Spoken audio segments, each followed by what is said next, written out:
प्रभु जी। धन्यवाद प्रणाम प्रभु जी। हरे कृष्णा। हरे कृष्ण प्रभु जी, धन्यवाद प्रणाम प्रभु जी। हरे कृष्ण प्रभु जी, धन्यवाद प्रणाम। हरे कृष्ण अंदरिकी कूड़ा हरे कृष्ण प्रभु जी, प्रणामाలు। हरे कृष्ण। సో हरे कृष्ण प्रभु जी। రోజు శ్రీమద్ భాగవతం క్లాస్ కి మీ అందరికీ కూడా ఇస్కాన్ శ్రీ శ్రీ రాధా గోవింద ఆలయము మంగళూరు కర్ణాటక తరపున మీ అందరికీ స్వాగతం తెలియచేస్తూ ఉన్నాము. సో మనం శ్రీమద్ భాగవతంలోని 3వ స్కందము 27వ అధ్యాయాన్ని ఇస్కాన్ వ్యవస్థాపక ఆచార్యులైనటువంటి శ్రీల ప్రభుపాదుల వారి యొక్క భావము మరియు భాష్యము ద్వారా అవగాహన చేసుకోవడానికి ప్రయత్నించారు. హరే కృష్ణ.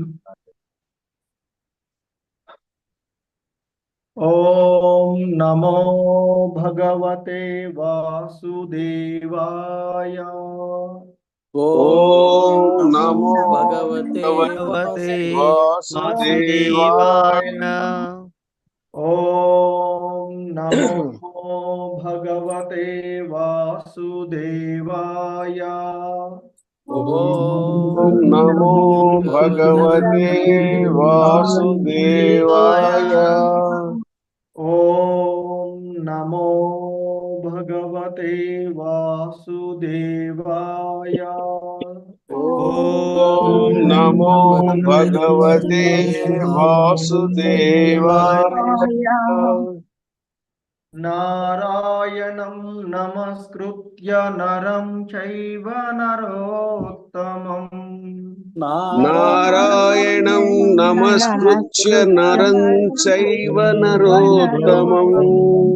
దేవీం సరస్వతిం వ్యాసం తతో జయముదీరయేత్.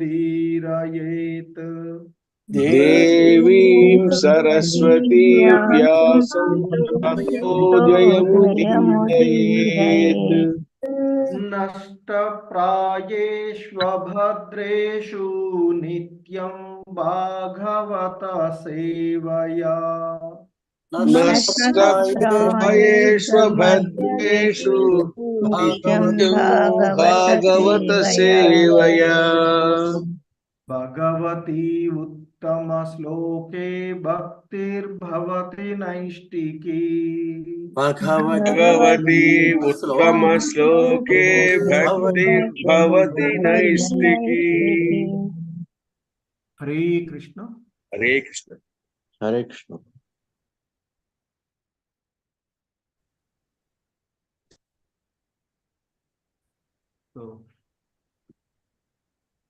శ్రీమద్ భాగవతము 3వ స్కందము 27వ అధ్యాయము అయినటువంటి ఇందులో ఈరోజు 3వ శ్లోకాన్ని ఇస్కాన్ వ్యవస్థాపక ఆచార్యులైనటువంటి శ్రీల ప్రభుపాదుల వారి భావము మరియు భాష్యము ద్వారా ఈ శ్లోకాన్ని అవగాహన చేసుకోవడానికి ప్రయత్నం చేద్దాము. హరే కృష్ణ. Please repeat. శ్రీమద్ భాగవతము 3వ స్కందము 27వ అధ్యాయము 3వ శ్లోకము. హరే కృష్ణ. తేన సంసార పదవీం తేన సంసార పదవీ తేన సంసార పదవీం తేన తేన సంసార పదవీం తేన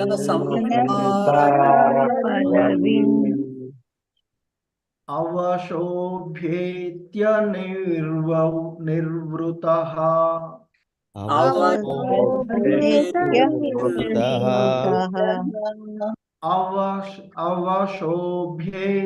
నిర్వృతః.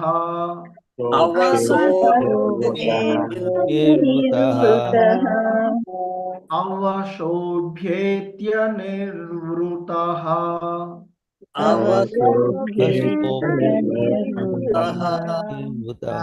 అవశోభ్యేత్య నిర్వృతః.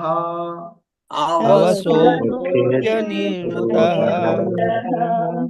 प्रासंगिकै कर्म दोषैः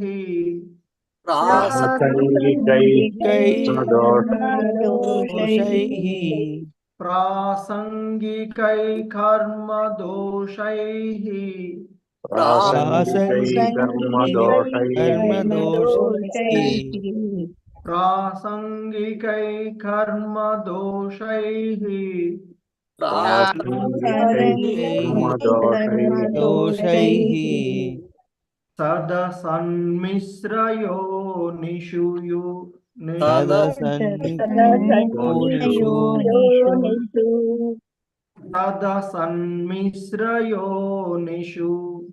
सदसन्नियोनिषु सदसन्मिश्रयोनिषु सदसन्मिश्रयोनिषु सदसन्मिश्रयोनिषु हरे कृष्ण तेन संसार पदवीम् अवशोभ्येत्य निर्वृतः तेन संसार पदवी अवशोभ्येत्य तेन संसार पदवीम् अवशोषभ्यत्य निर्वृतः तेन संसार पदवी अवशोभ्येत्य प्रासंगिकै कर्म दोषैः सदसन्मिश्रयोनिषु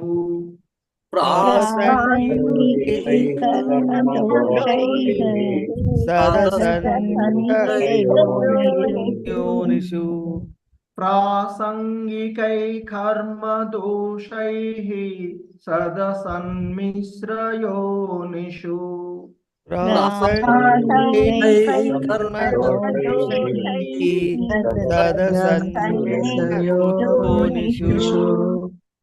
हरे कृष्ण तेन संसार पदवीम् अवशोभ्येत्य निर्वृतः प्रासंगिकै कर्म दोषैः सदसन्मिश्रयोनिषु तेन संसार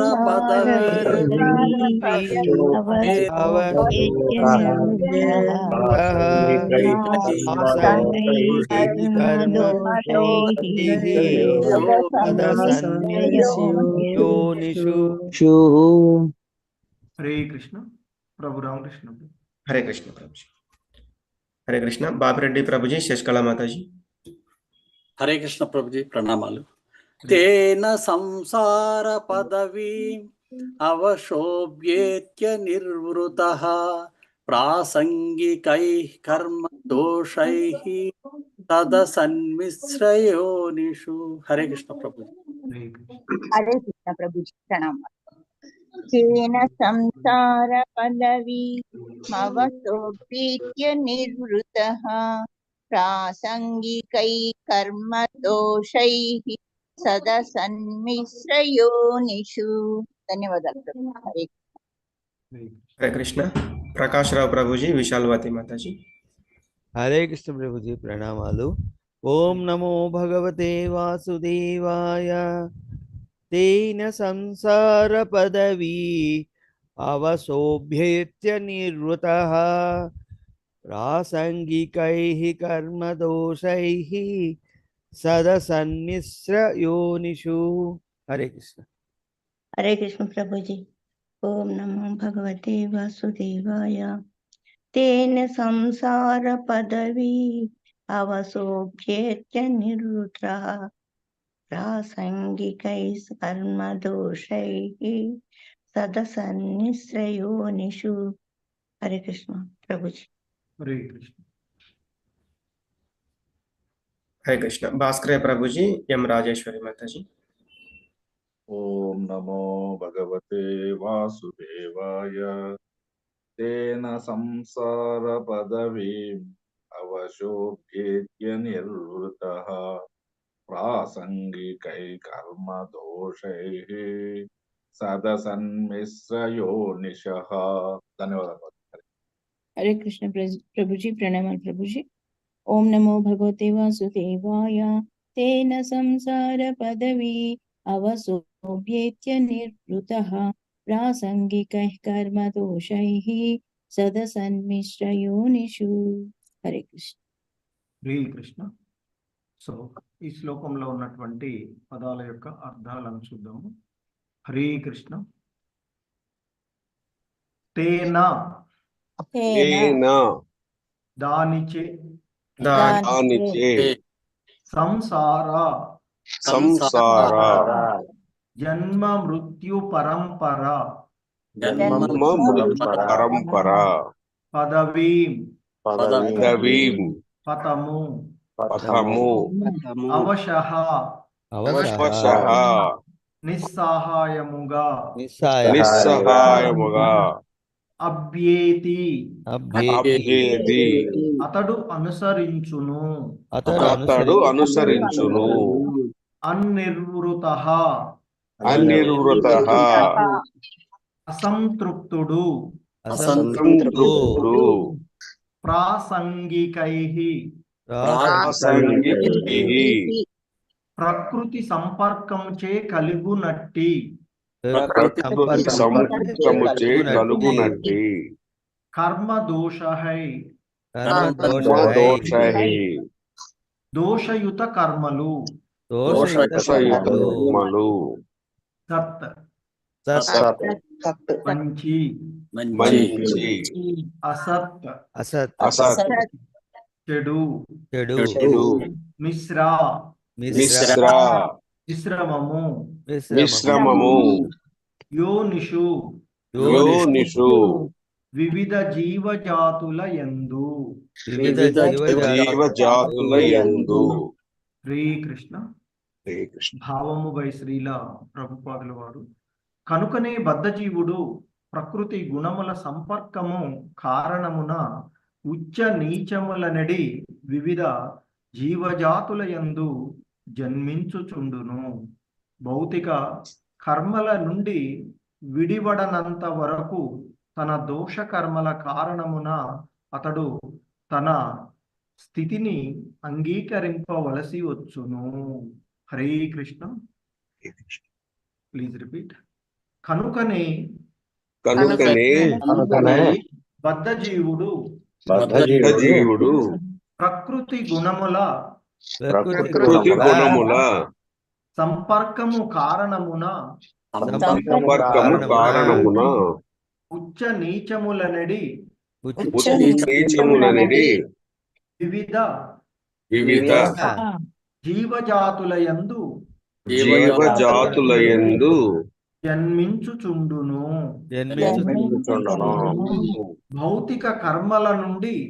భౌతిక కర్మల నుండి విడివడనంత వరకు తన దోష కర్మల కారణమున అతడు తన స్థితిని అంగీకరింపవలసి వచ్చును. హరే కృష్ణ. హరే కృష్ణ. భావము అయిపోయింది. భాష్యము బై శ్రీల ప్రభుపాదుల వారు. భాష్యము. ఇచ్చట కర్మ దోషైహి అను పదము దోషయుత కర్మల కారణమున అని భావము. ఈ భౌతిక జగమునందు నిర్వహింపబడి మంచి చెడు ఏ కర్మకైనను ఇది అన్వయించును. ప్రకృతి సంపర్కము వలన అవన్నీయును కలుషితములే అయ్యుండును. వైద్యము కొరకై వైద్యశాలలను ఏర్పాటు చేయుట ద్వారాను లేదా లౌకిక విద్య కొరకై విద్యా సంస్థలను తెరుచుట ద్వారాను తాను గొప్ప దానము చేయుచున్నట్లు మూర్ఖుడగు బద్ధజీవుడు తలచవచ్చును. కానీ ఒక దేహము నుండి ఇంకొక దేహమునకు నిరంతరము మార్పు నొందడి కార్యము నుండి అట్టి కార్యము ఉపశమనము కలిగించనందున అది కూడా దోషయుత కర్మయేనని అతడు ఎరుగడు.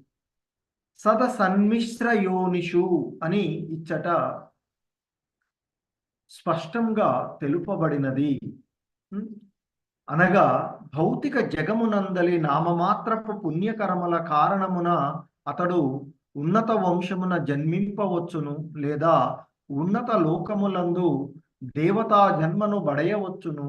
కానీ ముక్తి నొసగని కారణమున ఆ కర్మయు దోషయుతమే అయి ఉన్నది.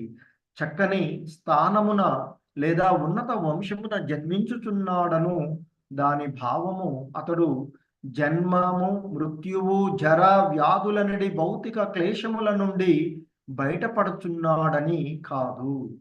ఇంద్రియ భోగమునకై గల ఏ కర్మ అయినను దోషపూరితమైనదేననియు భక్తియుత సేవా కర్మలే దోషయుత కర్మల ఫలము నుండి తనకు విడుదలను కలిగించుననియు ప్రకృతి ప్రభావమున గల బద్ధజీవుడు ఎరుగజాలకుండును. అటువంటి దోషయుత కర్మలను అతడు విరమింపకుండని కారణముననే వివిధ దేహములను, అంటే కొన్ని ఉన్నతము మరికొన్ని నీచము మార్చుచుండును. అదియే సంసార పదవీం అని పిలువబడును. దాని భావము విడుదల సాధ్యము కానట్టి ఈ భౌతిక జగమనియే. కనుక ముక్తిని వాంఛించువాడు తన కర్మలను భక్తి యోగమునకు మళ్లింపవలసినదే. అందుకు అన్య మార్గము లేనే లేదు. హరే కృష్ణ. జగద్గురు శ్రీల ప్రభుపాద్ కీ జై. సో అది శ్రీల ప్రభుపాదుల వారి యొక్క భాష్యము ఈ శ్లోకమునకు. హరే కృష్ణ. ఓం అజ్ఞానతిమిరాంధస్య జ్ఞానాంజనశలాకయా చక్షుర్మిలితం యేన తస్మై శ్రీగురవే నమః. నమో ఓం విష్ణుపాదాయ కృష్ణప్రేష్టాయ భూతలే శ్రీమతే భక్తివేదాంత స్వామినితి నామినే. నమస్తే సారస్వతీ దేవే గౌరవాణి ప్రచారిణి నిర్విశేష శూన్యవాది పాశ్చాత్యదేశతారిణి. జయ శ్రీ కృష్ణ చైతన్య ప్రభు నిత్యానంద శ్రీ అద్వైత గదాధర శ్రీవాసాది గౌర భక్త బృంద. హరే కృష్ణ కృష్ణ కృష్ణ హరే హరే, హరే రామ రామ రామ హరే హరే. హరే కృష్ణ కృష్ణ కృష్ణ హరే హరే, హరే రామ రామ రామ హరే హరే. హరే కృష్ణ. సో ఈరోజు మనము శ్రీమద్ భాగవతము ఆ తృతీయ స్కందంలోని 27వ అధ్యాయంలోని 3వ శ్లోకమును చూస్తూ ఉన్నటువంటిది. హరే కృష్ణ. సో మరి ఈ అధ్యాయమైనటువంటి ప్రకృతి అవగాహనము, అంటే ప్రకృతిని అవగాహనం చేసుకోవడము అనేటువంటి అంశంలో ఆ కపిల భగవానుడు తన జనని అయినటువంటి ఆ దేవహూతితో ఇంకా ఈ విధంగా కొనసాగిస్తూ చెప్తూ ఉన్నటువంటిది. జీవుడు ఆ విధంగా ప్రకృతి త్రిగుణముల చేత ప్రభావితుడు కానప్పుడు అవికారుడును కర్తృత్వ రహితుడును అయినందున అతడు ఆ బంధనాలకు ఏటికి కూడా అతడు ప్రభావితుడు కాడు అని, ఏ విధంగా అయితే జలమునందు కనిపించేటువంటి సూర్య ప్రతిబింబము ఆ జలానికి పరంగా ఉన్నట్లుగానే ఆ జీవుడు కూడా ఈ దేహానికి పరమైనటువంటి వాడుగా ఉంటాడు అని చెప్పారు. అలాగే ఇంకా నిన్నటి శ్లోకమైనటువంటి ఆ 2వ శ్లోకంలో ఆయన చెప్పినటువంటి జీవుడు దేహాత్మ భావనతో ప్రకృతి మరియు మిథ్యా అహంకార ప్రభావమునందున్నప్పుడు మరి భౌతిక కర్మ రతుడగును. మిథ్యా అహంకార ప్రభావము వలన అతడు తననే ఈ కర్తగా భావిస్తాడు అనేటువంటి అంశం. అంతకుముందు శ్లోకంలో అతడు ఈ భౌతిక ప్రకృతికి పరంగా ఉన్నప్పుడు, అంటే ఆ భక్తియుత సేవలో నిమగ్నమైనప్పుడు, సో మరి అంటే ఈ ప్రకృతి త్రిగుణాల చేత ప్రభావితుడు కానప్పుడు, అంటే భక్తియుతమైనటువంటి సేవలో ఉన్నప్పుడు, ఆ భగవంతుని యొక్క సేవలో నిమగ్నమైనప్పుడు, అంటే కృష్ణ చైతన్యంలో ఉన్నప్పుడు మరి ఆ జీవుడు ఎటువంటి బంధనాలలో అతడు చిక్కుకొనడు అని, ఆ భగవంతుని యొక్క ధామాన్ని చేరుకోవడానికి అతనికి అవకాశం ఉంటుందని, అలా కాకుండా అదే జీవుడు ఈ దేహాత్మ భావనతో ప్రకృతి మరియు మిథ్యా అహంకార ప్రభావాల వలన అతడు ఈ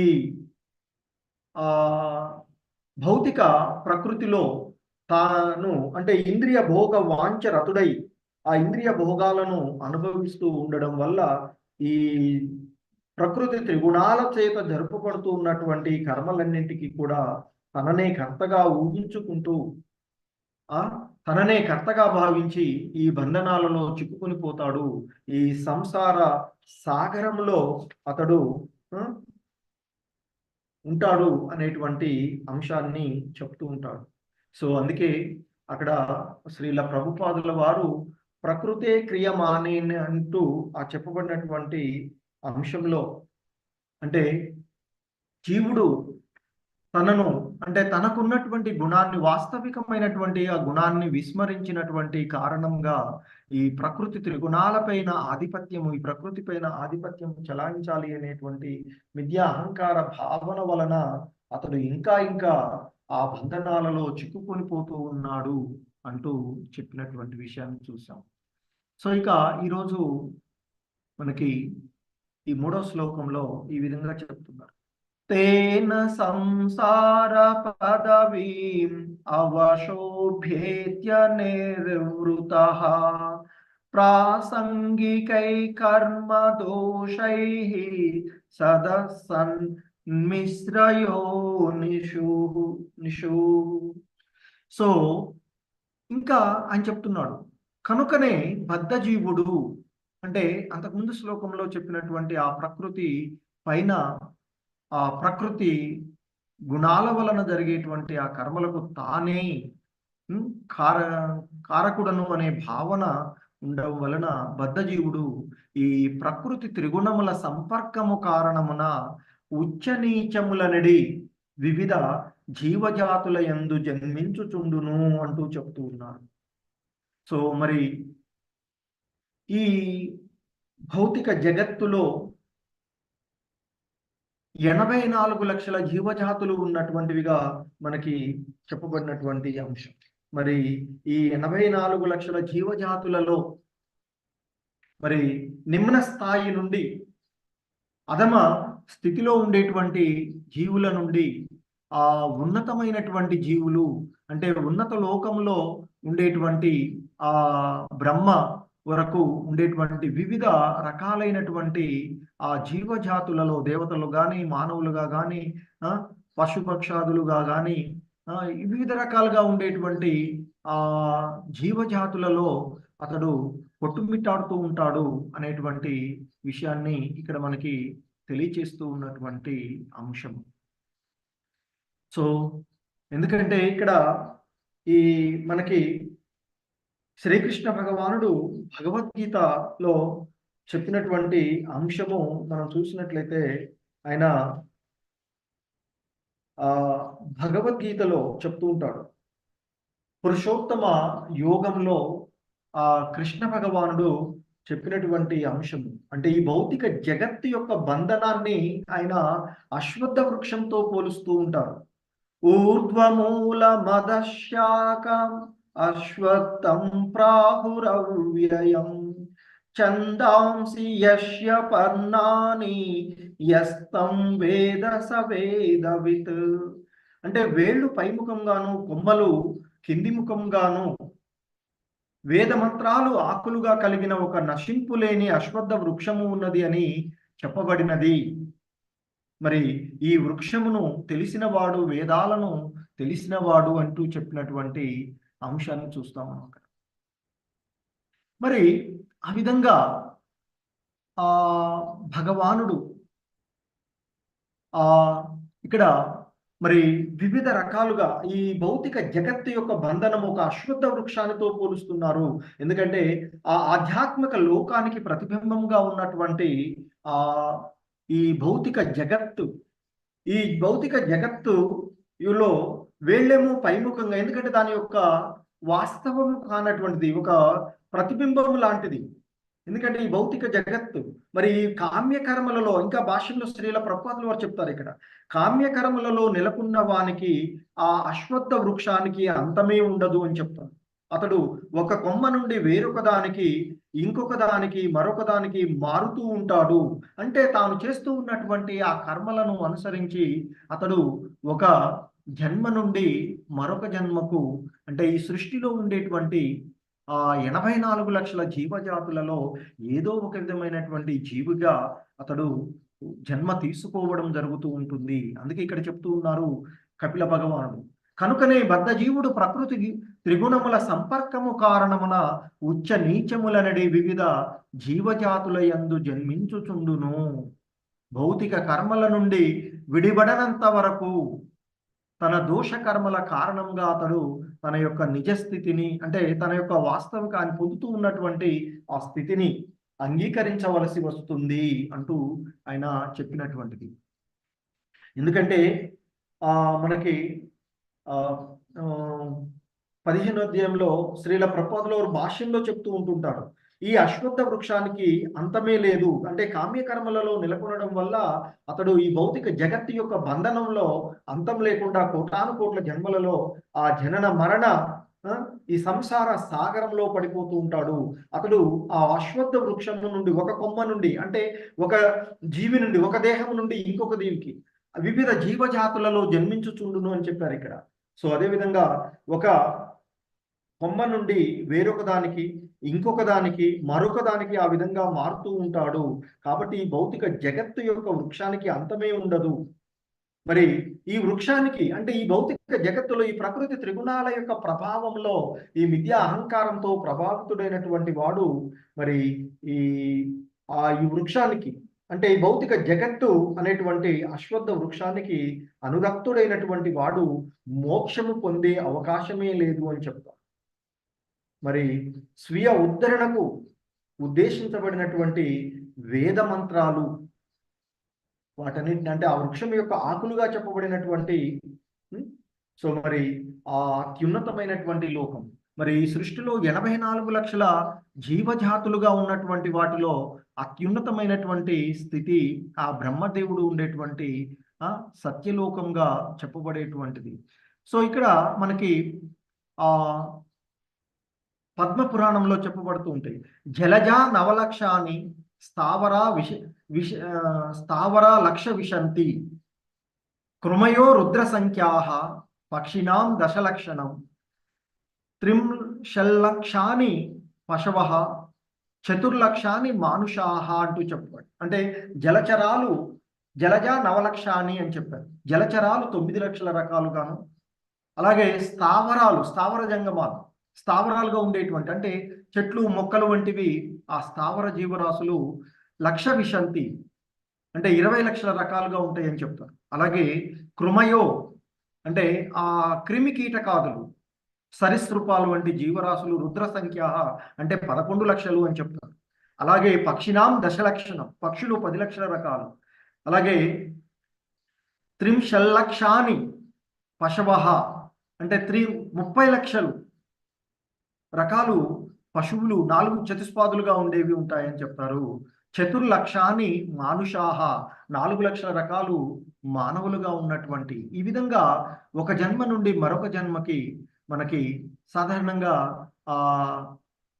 నీటిలో ఉండేటువంటి జీవులు అతమ జన్మకు ఉండేటువంటివిగా చెప్తూ ఉంటుంటారు. ఆ తర్వాత అత్యున్నతమైనటువంటిది అంటే ఆ బ్రహ్మలోకంలో పొందేటువంటి జన్మ అని చెప్తూ ఉంటారు. సో ఇక్కడ శ్రీల ప్రభుపాదుల వారు మనకి ఇస్తూ ఉన్నటువంటి అంశంలో కర్మ దోషైహి అను పదానికి ఇక్కడ ఆ దోషయుత కర్మల కారణము అని చెప్తుంది.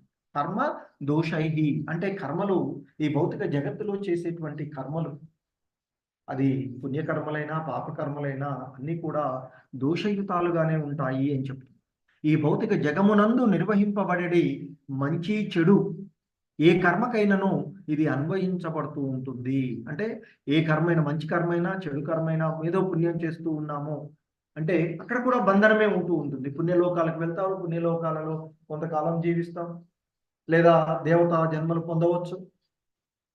అది అయిపోగానే తిరిగి వచ్చి మళ్ళీ భూలోకంలోనో ఇక్కడ జన్మలు పొందాల్సినటువంటి స్థితినే వస్తుంది. సో మరి ప్రకృతి సంపర్కము వలన అవన్నీ కలుషితములే అయి ఉండనవి అని చెప్తున్నారు. ఎందుకంటే ఈ భౌతిక జగత్తులో లౌకికవాదులు చేసేటువంటి కొన్ని విషయాలను గురించి ఇక్కడ శ్రీల ప్రభుపాదుల వారు ప్రస్తావిస్తూ ఉన్నారు. నేనేదో పుణ్యకర్మలు చేస్తూ ఉన్నాము, ఈ జీవులను ఉద్ధరిస్తూ ఉన్నాను అంటూ. ఎందుకంటే ఈ దేహాత్మ భావన నుండి విడబడినంత వరకు జీవుడుకు మోక్షం లభించేటువంటి అవకాశమే లేదు. మరి అలా అని భావించి ఈ దేహాన్ని ఏదో నేను చేస్తూ ఉన్నాను అంటూ వైద్యం కొరకు వైద్యశాలలను ఏర్పాటు చేయటం ద్వారా, లేదా లౌకికమైనటువంటి విద్య, ఆధ్యాత్మిక విద్య కాదు, లౌకికమైనటువంటి విద్య కొరకై విద్యా సంస్థలను తెరుచుట ద్వారాను తాను గొప్ప దానం చేయుచున్నట్లు మూర్ఖుడు అయినటువంటి బద్ధజీవుడు తలుచుతూ ఉంటాడు. కానీ ఒక దేహము నుండి ఇంకొక దేహమునకు నిరంతరము మార్పు నొందిడి కార్యము నుండి అట్టి ఆ కార్యం ఏదైతే ఉందో, అంటే ఆ వైద్యశాలలను చేయడం కానీ కళాశాలను ఏర్పాటు చేయడం అనేటువంటి కార్యము ఉపశమనము కలిగించదు. కాబట్టి అది కూడా దోషయుతమైనటువంటి కర్మే అని అతడు తెలుసుకోలేడు అంటూ చెప్తున్నారు. ఇంకా చెప్తున్నారు అక్కడ ఆయన,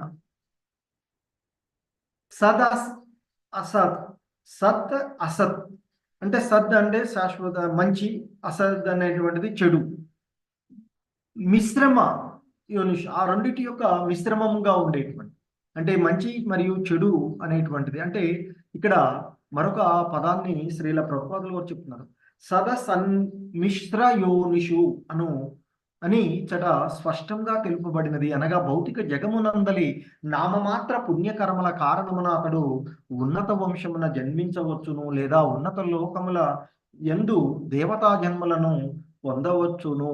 కానీ అతనికి ముక్తి జరగని కారణంగా, ముక్తి లభించని కారణమున ఆ కర్మ కూడా దోషయుతమే అయి ఉన్నది అని చెప్తుంది. చక్కని స్థానము లేదా ఉన్నత వంశమునందు జన్మించుచున్నాడని దాని భావం.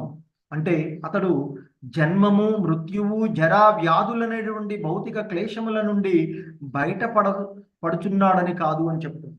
ఒక అవకాశం. ఎందుకంటే అతడు చేసినటువంటి ఆ పుణ్యకర్మల వలన ఏదో ఉన్నతమైనటువంటి, అంటే సాంప్రదాయాలుగా ఉండి ఆధ్యాత్మిక విషయాలకు తెలిసినటువంటి కుటుంబాలలో జన్మించవచ్చు, లేదా భగవంతుని కార్యనిర్వాహక వర్గాలుగా ఉన్నటువంటి దేవత వాళ్ళలో జన్మించవచ్చు. అంత మాత్రాన దేవతలకైనా ఈ ముక్తి, అంటే వారు భక్తియుత సేవలో నిమగ్నమవునంత వరకు ఈ జన్మ, మృత్యు, జరా, వ్యాధులు అనేటువంటి, కాకపోతే జన్మ మృత్యు ఉంటుంది, జర అనేటువంటి ఆ వ్యాధులు అనేటువంటివి ఉన్నత లోకాలలో ఉండేటువంటి వారికి ఉండవు.